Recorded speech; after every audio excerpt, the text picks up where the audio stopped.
Yeah, it's like they meet each other, and it's like you find the other that draws this aspect of your personality or character out and gives you a forum or a stage on which to play this part of yourself. And this is something that you talk about in your book, like BDSM and kink as a kind of a vehicle for individuation, for exploring these sides of yourself that are counter to the culture or alternative or transgressive.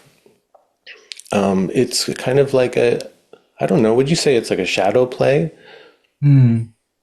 Well, certainly shadow integration has a lot to do with individuation. I mean, I really, from in the Jungian world, I think we would pretty much all agree we can't individuate without without doing shadow work.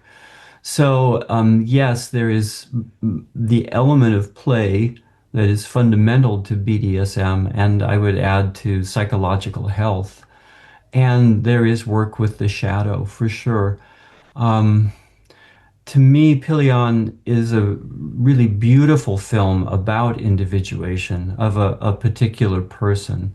And so I was saying before we started recording, there's a moment where Ray cuts Colin's hair, and he has a kind of, I don't know how you would describe it, but it's a kind of funny, moppy, awkward haircut Very at the beginning boyish.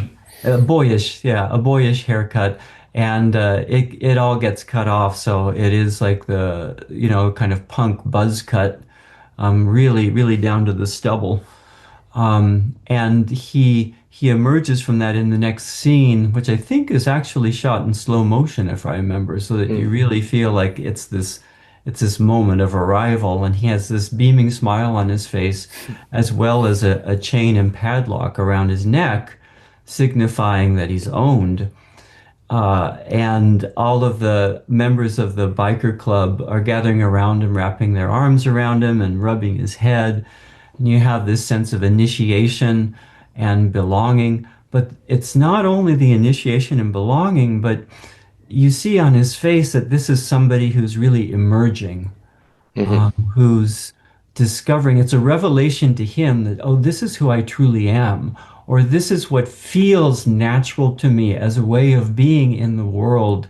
This feels much more comfortable and much more authentic. And those to me are the hallmarks of an individuation process. And I think it's just a really beautiful depiction of that. And that does tie in with what I was trying to emphasize in the book, that BDSM becomes an individuation path for a lot of people because with transgression, we are bringing in this element of shadow, if not the personal shadow, certainly the collective shadow. And it is one of the points that Jung made a number of times in his career, that it appears in the collected works, that a true individuation must involve transgression.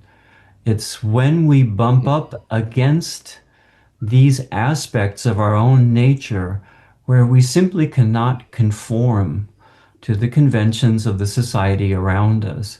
We've developed this version of ourselves, this persona, earlier in our lives that is going to be acceptable to other people, and it's going to earn their approval.